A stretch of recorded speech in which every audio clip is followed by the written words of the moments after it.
This is Show Up as a Leader, a show from People Forward Network, helping you maximize your positive impact on the world by becoming your best, fully authentic self. Hey, everyone. You ever have one of those conversations that you're just finding yourself geeking out and there's just so much synergy? That's exactly what happened in my conversation with Miriam Meima. She has been a coach and facilitator for over 20 years, and she really has this niche of studying the overlap between business and psychology. She has worked with Slack and LinkedIn and Twitter and Glassdoor, and she just has a wealth of wonderful nuggets of wisdom. And she tells this incredible story right off the bat that fundamentally shifted. And I think it'll get you to stop and think in your busy life. Are you actually seeing other people? Are we noticing people? We talk about the power of really leaning into being a human being more than a human doing, and really getting clear about our legacy and what do we want to be known for in this world so that we can start maximizing rather than minimizing our impact. There's just so much richness. I'm so excited for you to listen to this and put into practice some of these awesome nuggets of wisdom in your life.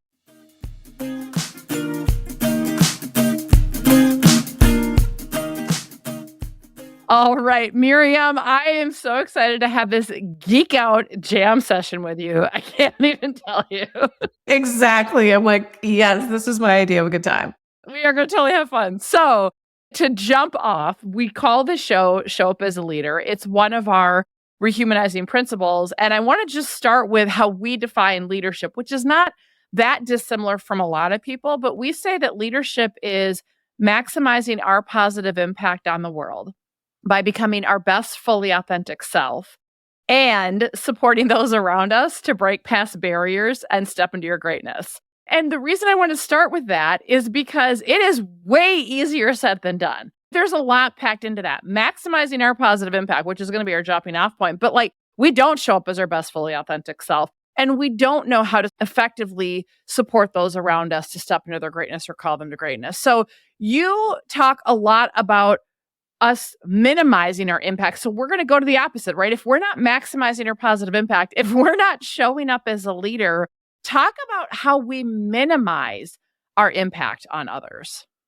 We all just think we're in our own little world and that no one's really noticing what's happening or how we're feeling or how we're showing up. And then as long as we're quiet, you just kind of keep to ourselves, it's all going to be fine. But that is untrue. What's true is we are constantly impacting those around us. What we're doing and what we're not doing, what we're saying and what we're not saying is influencing people that are close to us, our family, our friends, our colleagues, the people that report to us, our neighbors, the people that we're interacting with out in the world as we're driving down the street or walking down the sidewalk. All of those humans, I think about people first, but I have some animal lovers in my life, so they would want me to include the little furry four-legged people as well, but we are just influencing everyone. And so what we do, I think, to minimize it is we just fall asleep.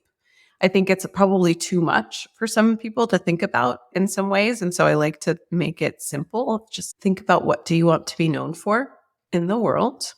And everyone listening could be literally asking themselves, what do they want to be known for? And then once we know the answer, we can start moving through the world in alignment with that reputation, with that impact, with that legacy. Because I really do believe that legacy is what we leave behind us with every interaction. It's not at the end of our life or at the end of our career. It's with every interaction. What's the legacy that we're leaving? I love all of that because, one, it goes along with the fact that we view that leadership is not a title or role. We all have an opportunity, to your point, to wake up and not be asleep and to maximize our positive impact. But here's the thing is that I think that we do. You're right. If we're in our own little world, we don't realize that we have an opportunity to either be the bright spot in someone's day or to completely diminish it. And I think about times in my life where you've had that person that you interact with, and it might be for just a brief moment. And you're like, wow, that was awesome. Like, you are a bright spot in my day. And then there's the people that suck the life out of it. And I think We do all have that opportunity. And certainly the people that we have more meaningful interactions with or closely connected to, whether it's our family, our friends, our work colleagues, etc., we do have kind of an additional level of responsibility because there's likely to be repeated interactions with them. So talk a little bit then about how do we wake up? How do we own the fact that we have this legacy, we have this ripple effect everywhere we go? And what does it look like to not minimize our impact on others? Yeah, it's so great. I'm going to tell a short little story about 20 seconds at Starbucks that changed my life forever. And in order for this to make any sense, you have to know that I hate lines. I've tried all the strategies of like waiting in line. I'm like, it's a mindfulness exercise or it's an opportunity to make friends. I'm like, no, there's nothing that I can do. In general, I go out of my way to avoid lines. But there was a road trip that I was on. I was by myself. I was in Colorado. It was during ski season. It's a very busy time in Colorado. And I needed a little pick me up for this drive. And I saw an opportunity to pull off at a Starbucks, which was the only coffee, basically a 1 hour radius. So I pull over. And then, of course, you probably are expecting that there was a line out the door. So I really needed to decide, essentially, am I going to hang in there or not? And I grabbed my coat. I'm like, okay, let's do this. So I stood in the line out the door, finally get in the door. And when I opened the door, it was just chaos. It felt like a disaster zone. So what that told me was that it had been a very busy morning for the Starbucks. It was like a whirlwind. Many people had been through there. And I just wanted to get out of this line so desperately. And so as I was waiting and shuffling my way through the line, being very patient, by the time I get to the front, all I wanted to do was get out of there with my coffee. And I don't know why, but the person who was at the front, when she said to me, "Welcome to Starbucks, what can I get you?" She's looking down. She's literally just ready to take my order, which is all I wanted to get out of there. And I don't know what came over me, but I paused and I looked at her. I said, "It seems like it's been really busy in here. How are you doing?"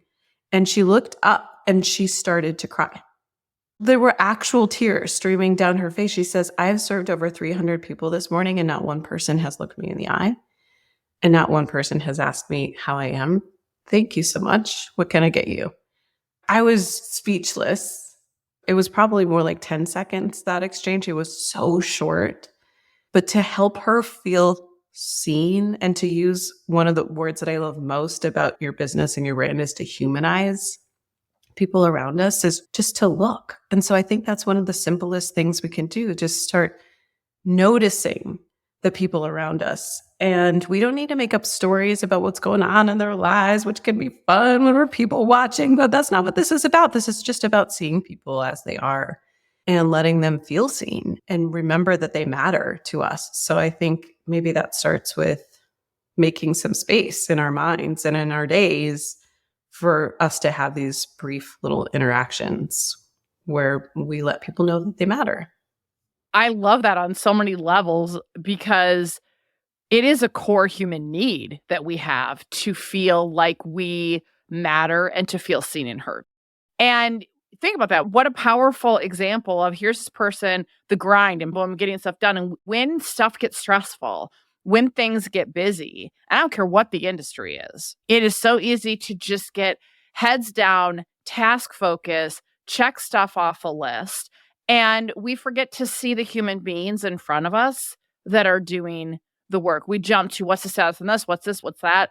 And you wonder why people can feel unappreciated, can feel invisible. And my guess is prior to you, when you have something that's that busy, you get the worst of humanity sometimes that comes out when we have to wait, when things don't go our way. You see it in travel, you see it in hospitality, you see it in retail, you see it all over the place where people think it's okay to be rude to another human being because you're in your own bubble and, well, your schedule's being disrupted or something didn't go the way you wanted. And then somehow it's okay for us to take it out on someone else. And my guess is I would be surprised if that didn't also happen to that person prior to you.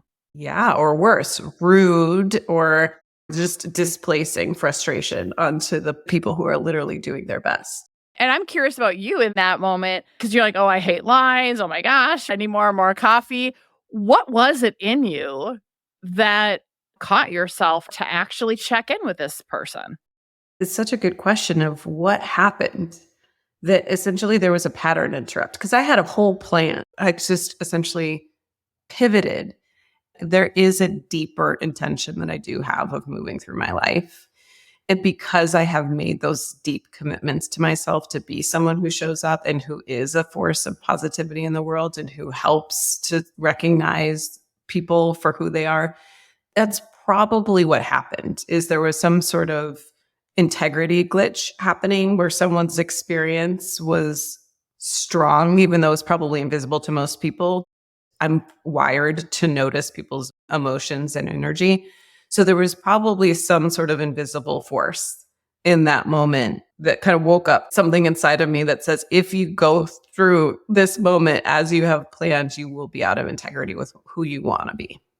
Nice. You gotta love it when the universe talks to us in whatever way it does. And so I love that you shared that story and had that experience. And so let's build on that. Let's talk about what keeps us from waking up, what keeps us from noticing others, and how do we shift that? Because this happens everywhere. And I think this is so important. Talk about how we get in our own way and how we get out of our own way. I think with a lot of us who identify as leaders, and I totally agree with you that leadership is a mindset. It's not a role. It's not a title. It's a mindset. So any of us can be leaders. And I'll talk for a while about leaders in business context because that's who I work with most closely. I feel like what got us here in our career won't get us there. And probably the same is true in our lives. And so there's some patterns or just habits that we've built of how to show up and how to move through the world. And execution and doing, it has a lot to do with success early in life or deriving value for a lot of folks.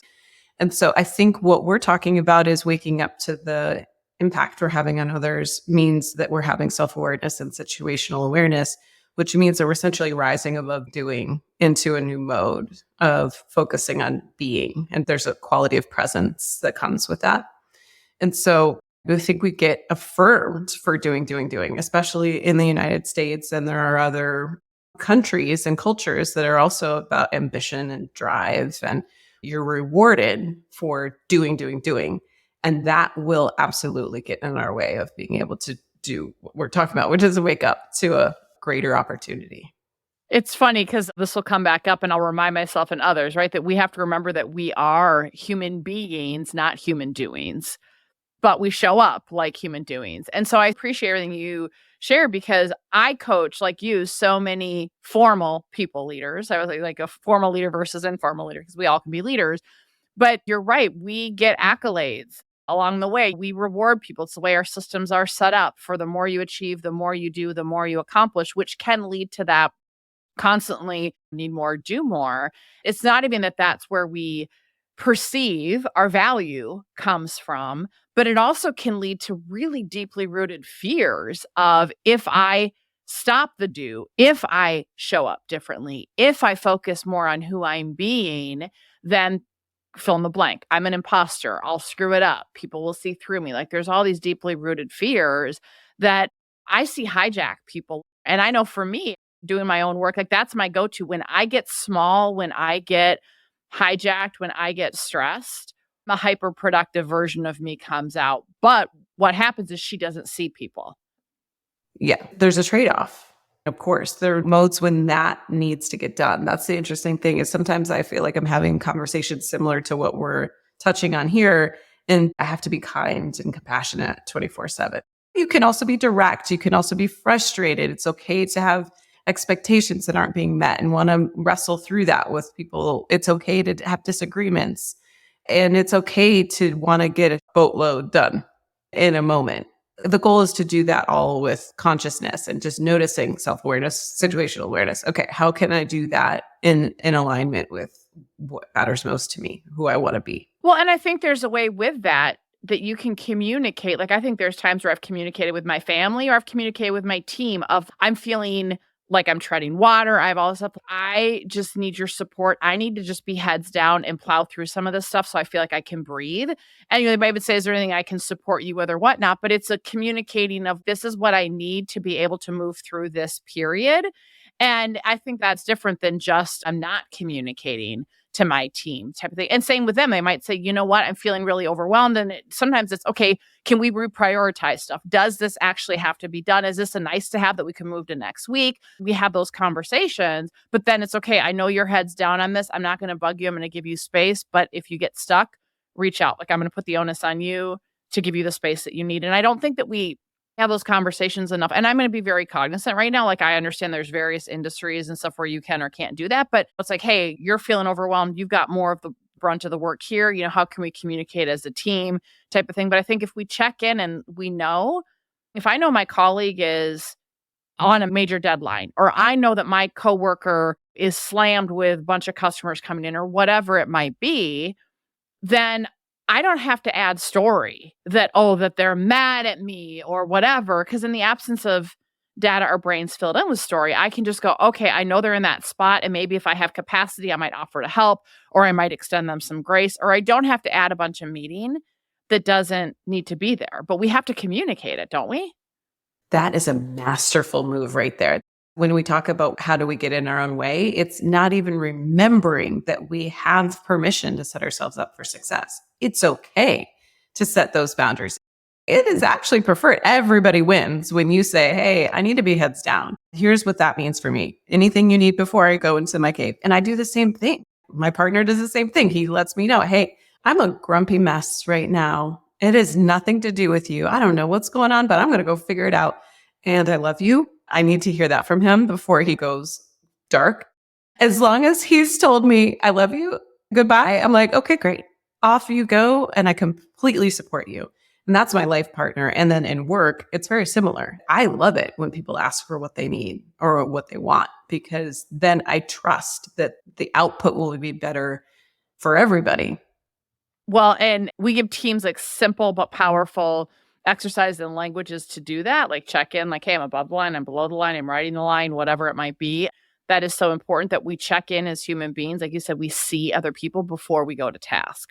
It reminds me, recently, someone on my team, we do our Monday morning check-in and we're doing it via Zoom. And we always do a 2-word check-in. How are you feeling? And sometimes people say something funny like, oh, you know, I'm tired but caffeinated, or I'm rested and ready, or whatever it might be. And sometimes it's, I'm sad or whatever. And I took one look at her and I was like, you're not okay. And it was immediate, like, this meeting just did a complete 180. What do you need? What can we take off your plate? What can we prioritize? You are not in a good spot right now, and you need to tend to you. You need to care for you. You need to care for what's going on. And if we don't take the time to check in with people first, we can miss those things. And then you got a person there that is like grieving or struggling or whatever. And guess what? They're going to have risk a mistake, an injury, because they're not in a spot where they really should even be potentially working, depending on what's happening. So I want to circle back to something you said, because I think this is really key and we just glossed over, but you talked about having the difference or the delta between our intention and our impact. And I think when we minimize our impact, we're like, well, that wasn't my intention, and so it doesn't matter. But talk more about the power of having that alignment between our intention and our impact. Yeah, I actually believe that's where true fulfillment comes in our lives. We think it will come from quote unquote success, output, accomplishment. But I believe that true fulfillment and sustained joy comes from living in integrity with who we want to be and what we want to be known for. It's just noticing the delta between my intention and my impact, and not going back to something you just said of just not writing a bunch of story about it, just noticing it and learning from each moment of like, oh, did I overcommit there? Did I minimize my impact? We're just constantly learning. And the more and more we can align our intention and our impact, it feels phenomenal. All sorts of doors start to open in my experience. Yeah. Going back to, if we're going to align our attention and impact, and it is something you said earlier, what do you want to be known for? I think a lot of people don't know who they are. They don't know their why. They don't know their core values. They don't know what just causes, to use Simon Sinek language, in the world, whether it's as an individual or as a business. I think when we get clarity, we call it our lighthouse. We have that lighthouse to cut through the fog, whether it's on an individual or a team or an organizational level. it makes it easier to make decisions. I mean, not that decisions still can't be hard, but it's like, okay, what do I say yes to and what do I say no? Is it in alignment? Whether you have to make the tough business decisions around budget cuts, or you have to reduce heart count, or you can't move forward with a project because for XYZ reason, we have something to anchor on. And same as human beings. And I think that we don't do that work and we don't regularly revisit it versus, oh, it was a nice exercise in a workshop or with a coach or with a facilitator or whatever it might be. If we don't actually use it as a guide on a day in, day out basis of how do I want to show up in this situation? Like you said, to reflect on, oh, that didn't feel good. And then you can look back and go, oh, I was out of integrity. I was out of alignment with my purpose or my values or whatnot. How can I get back in alignment versus going in a shame spiral? Let's talk about some tangible things. How would you walk through people of how do you start to get clear about what do you want to be known for? Like, what are some of the questions they can ask themselves? What's some of the process they can take if people who are listening really don't know how to answer that question right now? Yeah. I think making it as simple as possible. So for most folks, if you're just starting out on this, if I were to ask other people, use 3 words to describe this person, I'm going to share back with you what people are saying. What are you hoping is on that list?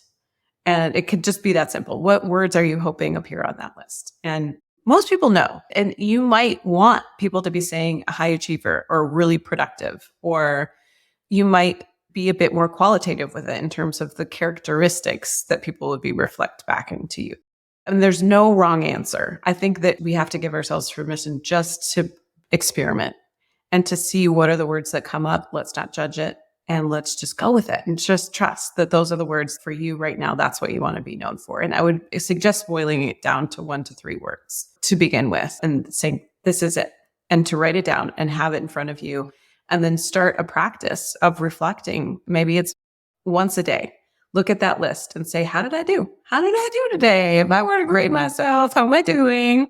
1 to 10, how am I doing on each of these words? And just learn from it. Like you said, let's avoid this shame spiral. Let's hold this as an experiment and see what could happen. And then you can start to build on that and ask other people for feedback and saying, here are my intentions.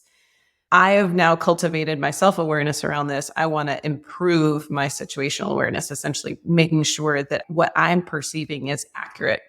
And therefore, I need to ask people to share with me what they're thinking and see. Which can be really scary because it's super vulnerable for people, right? It's so funny how people have this fear of asking for and receiving feedback, but how do we know if we're maximizing or minimizing our impact, or if we are showing up in the way that we intend, if there's that match between our intention and impact, if we don't ask? Exactly. And I find a lot of people just go a bit too open-ended with it and say, what feedback do you have for me? And that is really hard for folks to say. It's very difficult for people to give effective feedback. So it's much more helpful if we can anchor it and say, here's what I want to be known for. What am I doing that is in alignment with that in your experience? And what is one thing I could do to better align with these intentions? Make it clear and clean. I love that you phrase it as what's one thing I could do to be better in alignment, because it also makes it more action oriented and it's less like criticism type of thing. Someone's like, oh, here's something you could do I think would be helpful for you. And they feel like they're contributing to you versus picking you apart. You're talking about self-awareness and situational awareness. And if I go back to our definition of leadership, so we've talked about the maximizing versus minimizing our positive impact. So that means that we've got to be able to show up as our best, fully authentic self. And there's a lot in that self-awareness. And I know that you do a lot of work around how do we manage ourselves? How do we lead ourselves, if you will, so that we can show up as our best, fully authentic self, so that we can maximize versus minimize our impact? What are some of the things that we should be paying attention to lead or manage ourselves so that we can maximize, not minimize our impact? So I'm always thinking about the 2 axes. There's my authenticity and then there's my effectiveness. And I have definitely learned the hard way that we can totally lean all the way into authenticity and we might not be fulfilling the role that we've been hired for, that we fill in our family system. So I like to look at both in connection with one another and make sure that I'm pushing myself. There's some folks who you hold back on authenticity because you're so focused on effectiveness.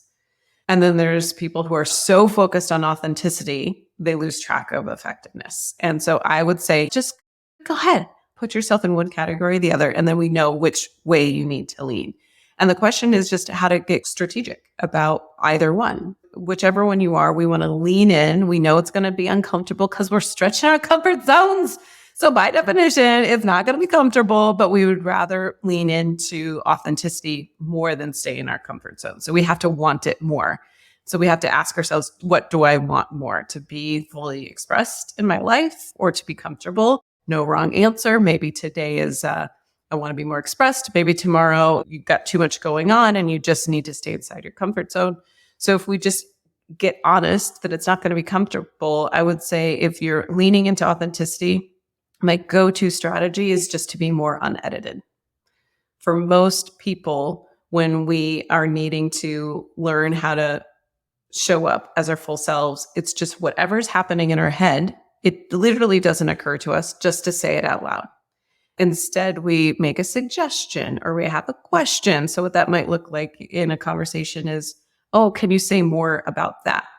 That's what someone who maybe is low on the authenticity scale would say, or someone's high on the authenticity scale would say, I'm feeling a little bit confused. I thought that we were talking about X. It sounds like you're maybe talking about Y. Can you say more about that?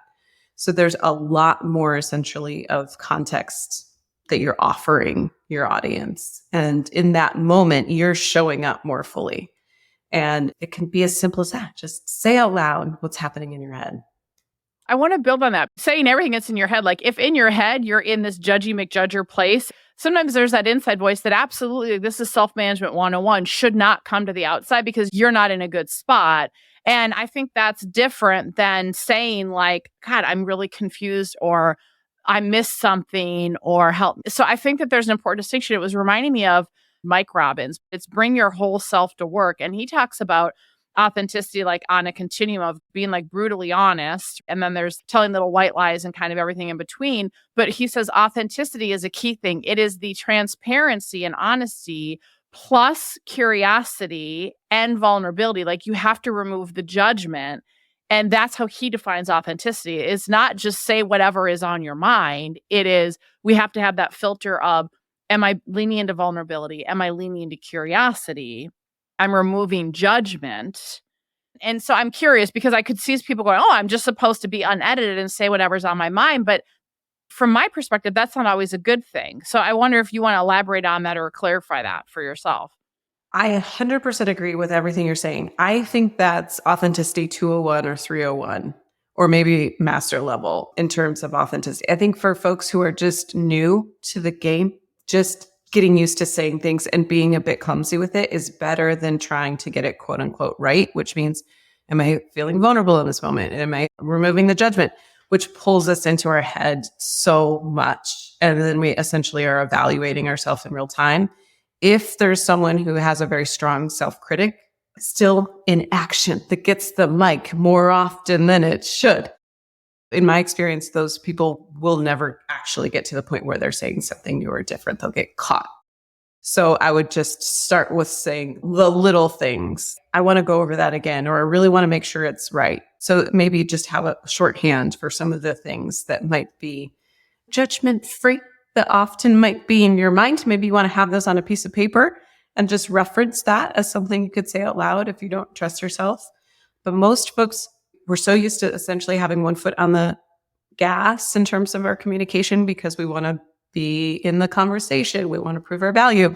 And then one foot on the brake because we don't want to overstep and we don't want to be too much. So what I usually am trying to do is at least just create that internal alignment of, oh, it's okay for you to show up as you are. Got it.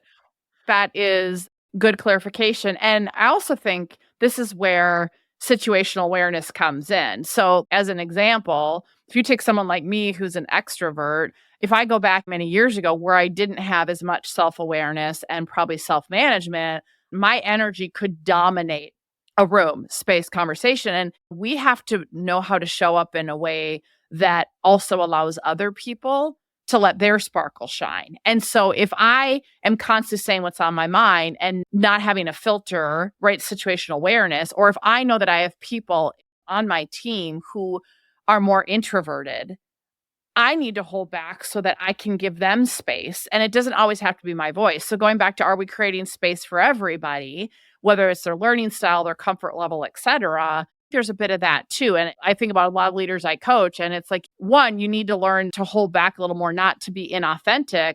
But if you just blurt out, like I always say, if the inside voice is coming to the outside, what it does is it erodes psychological safety. It's pissing off the people around you. Like maybe that's why you're in the situation you are and having the challenges you're having versus can you start to get curious and go, just because you have a thought doesn't mean it's true. Can you start to kind of go, okay, that's a thought I'm having, and practice pausing and practice like, is this the right time and space to say that? Do I need to sit with this a little bit more? How can I say this and check out my story and check out my assumptions in a way that isn't putting someone else on the defensive? So I think there's a lot of nuances with that. Certainly people who hold themselves back, you want to encourage them to speak up. And it's recognizing that situational awareness piece, I think, is critical. Yeah. And I think what you're talking about is maybe how do I choose which parts to state out loud, to externalize? And usually if I pay attention, there's a line that's actually quite helpful and relevant and aligns with whatever priorities we have as a team. It's actually a strategic voice. There's some wisdom of like, we're off track here, or I don't think we're fully aligned, or it's saying, I don't think we're being ambitious enough. There's some wisdom that's hidden in there. And so maybe there's also an element of trusting that something inside is very helpful to share. And so the quick scan is not only eliminating judgment and making sure that whatever I'm saying, I'm holding lightly, strong ideas lightly held, but also there's something in there. What is it that I'm meant to say right now? And it's maybe operating under the assumption that there is some wisdom inside could be helpful. I love that. And I think the theme that seems to be coming back up is, again, what we call the lighthouse. If you go back to what do you want to be known for, or are you clear on your own values, or as a team or as an organization? I think if we keep going back to like, hey, we have these priorities, or we have this way we've agreed to show up in terms of these are the behaviors that are our values embodied. This is what our purpose looks like in action. When we have that clarity and we're actually operationalizing it and creating deliberate practices so it's a lived experiences versus like words on a website, then I think that can become a really helpful filter. Like when you think as a team, you think as a leader, you think, when do I speak up? Is it something that has to do with us either being out of alignment or getting back in alignment with our purpose and values? Is it something about us being able to more effectively further our purpose and values, our strategic objectives? So I do like that. I think it's if you think about, well, what is that filter? It's if something's really feeling strong, does it have a strong connection to either who you want to be in the world or what you want to be known for? And it's coming from that place. Or is it coming from the place of, these are our critical priorities. This is our rally cry. Because you're right, there is a lot of noise in our head. And I think if we're like, when do I speak up? I think if it's strategically critical, or if it's going to make a difference in that moment, we can't afford to be silencing ourselves or having others silence themselves. That's exactly right. I have another major eroder of impact, and that's multitasking. I think this ebbs and flows for folks. I don't know why, but it just seems like right now, everybody's trying to multitask. When or if we are multitasking, we are not going to accurately be tracking the conversation, have the ability to have situational awareness so that we can essentially appropriate edit, or have the ability to impact people. And I think this is theoretically should be an easy one if we could just do one thing at a time. And you know what's funny is it does come up a lot. And when I'm doing group facilitation work and stuff, we use the permission slips exercise from Brene Brown. I've set your permissions. What do you want to give yourself permission over this next period of time that we're together to do, feel, or let go of so that you can lean in, whatever. And inevitably, you're going to have a huge chunk of people that'll say, ignore my emails, set aside my to-do list, turn off my chats, turn off my notifications. And it's funny that we have to like give ourselves permission to do that, because we do tend to multitask a lot. And I think I've had other guests on the show. We talk about there is no such thing as multitasking. It's attention shifting or it's context shifting. And unless you're doing something like listening to this podcast while you're folding laundry, right? Something that's mundane. But when you have two things that require cognitive focus and cognitive processing and functioning, all you're doing is switching from one to another and doing both, quite frankly, half-ass. And I know I can get guilty of this too, but one of the things when you think about that, we manage our energy, manage our impact. If I'm going to focus on one thing at a time, one meeting and conversation, or one aspect of a project or one aspect of my work, you start to get really clear about what your bandwidth actually is. And it's probably not as large as you think it is if you're going to be effective. Yes. And going back to that sense of permission, of giving myself permission, what is it that is of highest priority, highest impact for the business, most strategic investment of my time? And is it okay for me to actually align my calendar with those things, communicate it with people, and bow out of the things that I won't be able to attend to? Because otherwise, you're absolutely right. We're just going to be context switching and exhausting our prefrontal cortex. And we're wondering why we end the day with just no energy in the tank and we can't even think straight. And it's because all day we've been multitasking. You should bring it back to the strategic priorities again, because like in healthcare, they refer to a lot as, are you allowing and creating space for people to work at the top of their licensure? I have another client that's in a different industry, and the vernacular that their CEO uses is, are we really nurturing the best and brightest use of people? So it's not going back to that one role is better or more important than the other. It's that we all have our different skill sets and our gifts and our talents. And are we enabling people to leverage those and work more in their geniuses? Or are we sucking people into work that drains their energy, that isn't actually leveraging their full gifts and talents for the benefit of the organization? Nobody wins when we do that. And so I love that you're thinking about that way. And yeah, can we start to have conversations around what drains you, what fulfills you, where are we spending our time? Does this make sense? Could we leverage this person in a different way? If we're not having those conversations, I think we're missing out. We just kind of stick to, oh, we have this job that needs to be done. We have this job description. This person is put in this box.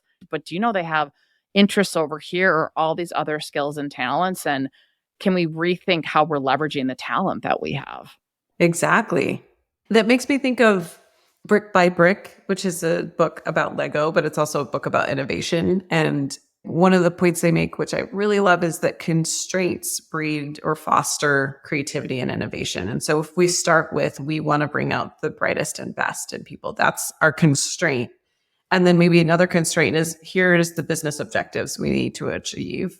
Then from there, we can really let ourselves get outside the box and think about, how are we rearranging our available resources, human resources, tools? How are we essentially leveraging all of that to set ourselves up for success, and checking in at an appropriate cadence? For some companies, that's quarterly. Some companies, it's yearly. I work with a lot of startup companies, so they're doing it every month. They're reevaluating every month. Yeah, I love that. Well, so speaking of how we can minimize ourselves, one of the things that I'm obsessed with is normalizing the messiness of being human, and why and how we do minimize ourselves, that we dim our own sparkle, so to speak. So what I would love for you to share, Miriam, is, what is a self-limiting story that you still tell yourself sometimes? And how do you move beyond it when it shows up so that you can still show up as a leader in your life? Here's what it came to mind first. I can only do so much.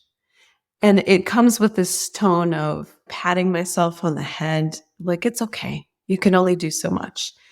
And what's interesting is that I remember striving for that thought, because I was so addicted to driving value for folks that I am such an addict to over responsibility. And on the drama triangle, definitely go into hero rescuer, and definitely over prescribing a sense of what I was supposed to do, striving for perfection, really expecting it of myself, and just battering myself when I didn't meet up to my expectations, which was all the freaking time. So I was just in a constant state of self-criticism. So it was born out of self-compassion and learning about self-compassion. It truly transformed my life, of learning it's okay to not aim for perfection. I can only do so much. And so that belief served me for so long, probably 10 years. And only because of your question did I realize that's still there and it's not serving me anymore. It actually holds me back now. It truly limits what I allow myself to imagine. And I am more and more interested in working with people all across the globe. I'm interested in having a ripple effect that has a positive and lasting impact on 1 billion people on this planet, which is going to be about 1/10 of the world's population. If that's what I want, and I'm telling myself I can only do so much, I'm not going to be able to get there. And so now that I'm aware of it, I think I'm ready to transform this belief. When I notice that it's there, I don't think that's true anymore. I don't think it's true that I can only do so much. So I guess I'll just say, thank you for the thought. You served me for so long. And off I go. It's not uncommon that when we recognize a self-limiting belief, it's like the pendulum corrects all the way to the other side versus finding a happy medium. And sometimes it needs to correct all the way to the other side for our own well-being. And it's not that it's a bad thing, but it's let's try to find that happy medium. So what it sounds like is like for you, it was really helpful.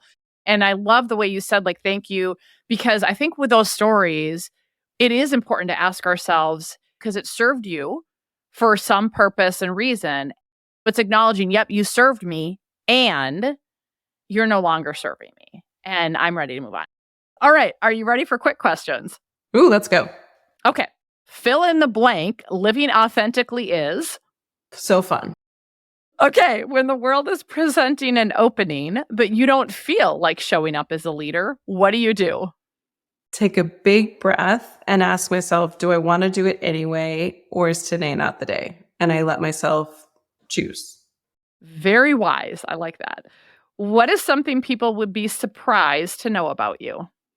I lived for many years in Spain, so part of my identity is Latina, even though none of my blood is. I'm Dutch, and I was born in the United States. I've lived most of my life in the United States, but part of my personality can only be expressed in Spanish language. All right. What's your favorite go-to movie?